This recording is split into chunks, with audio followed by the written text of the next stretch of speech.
Suicide చేసుకోవాలనే ఇది ఎప్పటి నుంచో ఉంది, దాన్ని ఎక్స్ప్రెస్ చేస్తున్నాడు. హాస్పిటల్కి కూడా వెళ్ళొచ్చాడు. అయితే ఇతనికి నేర చరిత్ర కూడా ఉంది. అంటే 2 కేసులు ఉన్నాయి ఇతనికి. 2016లో ఇతను ఒక డ్రంక్ అండ్ డ్రైవ్ కేసులో పట్టుబడ్డాడు. అది ఫస్ట్ కేసు. రెండో కేసు 2019లో 9mm హ్యాండ్ గన్ తీసుకొని ఎవరితోనూ గొడవ వస్తే పబ్లిక్ లో ఇతను కాల్పులు జరిపాడు. అది హై స్కూల్ గ్రౌండ్ లోకి వెళ్ళి పిల్లల దగ్గర కూడా పడింది బుల్లెట్లు. దాంట్లో ఇతనికి ఈ 2 కేసుల్లో కూడా జైలుకి వెళ్ళి వచ్చాడు ఇతను. అంటే ఇతనికి నేర ఇది ఉంది, గన్స్ ఉన్న ఇంట్లో, ప్లస్ మెంటల్ హెల్త్ ప్రాబ్లమ్స్ ఉన్నాయి, డొమెస్టిక్ డిస్టర్బెన్స్ ఉంది. సో ఇవన్నీ ఉండి ఇతను మెసప్ అయిపోయి లైఫ్ ఇదైపోయి తను చనిపోతే, అంటే ఇప్పుడు ఏమి భార్య వెళ్ళిపోతే కస్టడీ కింద ఇతనికి ఇవ్వరు పిల్లల్ని. ఇతనికి ఆల్రెడీ డిస్టర్బెన్స్ ఉన్నాయి కాబట్టి పిల్లలు ఇతని దగ్గరికి అలో చేయదు కోర్టు. సో పిల్లలు భార్యల దగ్గర ఉండిపోతారు. సో ఇతను పిల్లలకి భార్యకి దూరంగా బతికే పరిస్థితి అతనికి లేదు. ఎందుకంటే వాళ్ళు కావాలి ఇతనికి, ఒంటరిగా ఉండే పరిస్థితి లేదు, మెంటల్లీ స్టెబిలిటీ లేదు. దీంతో ఇతను ఎవరో సైకాలజిస్ట్ చదువుతున్నాడు, ఇతను ఏంటంటే తన పిల్లల్ని చంపింది కాదు, ఇతను ఎగ్జిస్టెన్స్ ని, తన ఎగ్జిస్టెన్స్ కంటిన్యూషన్ నే చంపాలనుకున్నాడు. అంటే తన వారసత్వం, తన కంటిన్యూషన్ కూడా ఉండద్దు అనుకున్నాడు. ఆ స్థాయిలో అతను మెంటల్ గా డిస్టర్బ్ అయిపోయాడు. వాళ్ళ ఫ్రెండ్ కూడా ఫోన్ చేశాడంట. ఇంకోటి చెప్తున్నారు ఇతని మెంటల్ కండిషన్ గురించి. పనిచేసే ఒక అతను చెప్పాడు, ఇతనికి జుట్టు పీక్కునే అలవాటు ఉందంట.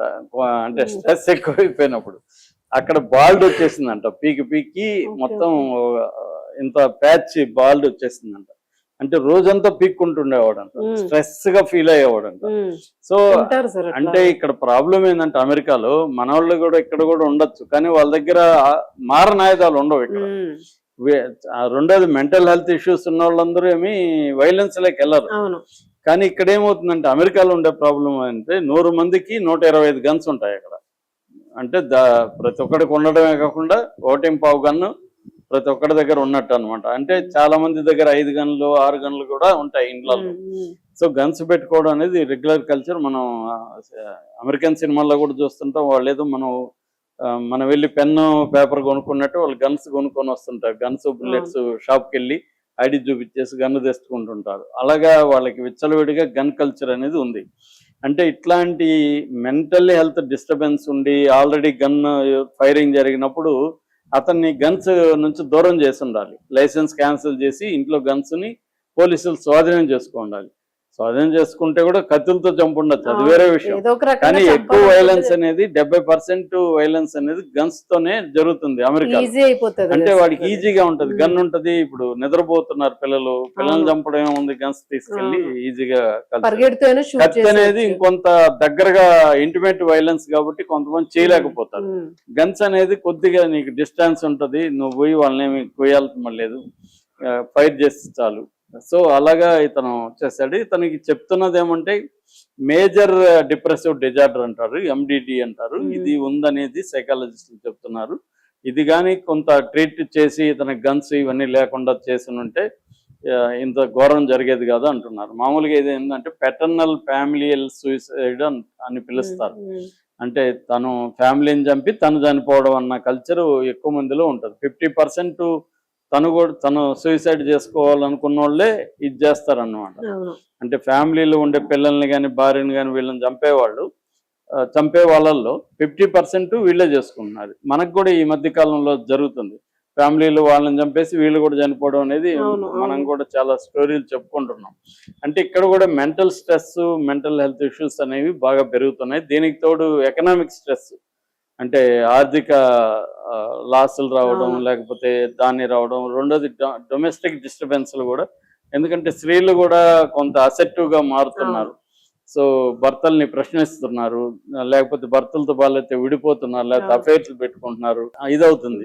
సో ఇక్కడ కూడా అదే భార్య తన్ని ధిక్కరించడం, విడాకులు ఇవ్వడానికి రెడీ అయిపోవడం, ఆల్రెడీ ఒక భార్య విడిపోవడం, దాంతో అతని మీద బాగా స్ట్రెస్ పెరిగింది. దీని నుంచి తను పోతే తనకు దక్కకుండా ఆమెకి పిల్లలు దక్కకూడదు అన్న పద్ధతిలో పిల్లల్ని కూడా చంపేద్దాం అన్న దీంట్లోకి వెళ్ళిపోయాడు. అంటే తనకు సంబంధించి కంప్లీట్ గా తనకి ఎలాగో వీళ్ళు మిగలరు, భార్య మిగలదు, పిల్లలు మిగలరు, కాబట్టి తను ఎలాగో చనిపోవాలనుకున్నాడు, వాళ్ళు కూడా ఉండొద్దు అన్న ఒక మైండ్ సెట్ లేక అతను రీచ్ అయిపోయాడు. సో ఇప్పుడు బతికి వీళ్ళిద్దరూ విమెన్ పరిస్థితి చూడండి, వాళ్ళిద్దరు బతికారు అనుకోండి, వాళ్ళకి ఇప్పుడు సర్వైవల్ గిల్ట్ అంటారు. అంటే పిల్లలు చనిపోయారు, తమ బతికారు. ఆ సర్వైవల్ గిల్ట్ జీవితాంతం వెంటాడుతుంది. పిల్లలు 7 మంది పిల్లలు అంటే చిన్న పిల్లలు. సో వాళ్ళ బతుకు దుర్భరంగా మారిపోతుంది. వాళ్ళు ఇంకా మెంటల్ హాస్పిటల్లో ఉండాల్సిన పరిస్థితి. అందుకని మనకు అమెరికాలో విపరీతంగా ఈ మెంటల్ హెల్త్ ఫెసిలిటీస్ ఇవన్నీ ఎందుకు ఉంటాయంటే, వాళ్ళకి ఫిజికల్ అంటే పేదరికం అవి లేనప్పుడు ఎక్కువగా మెంటల్ హెల్త్ ఇష్యూస్.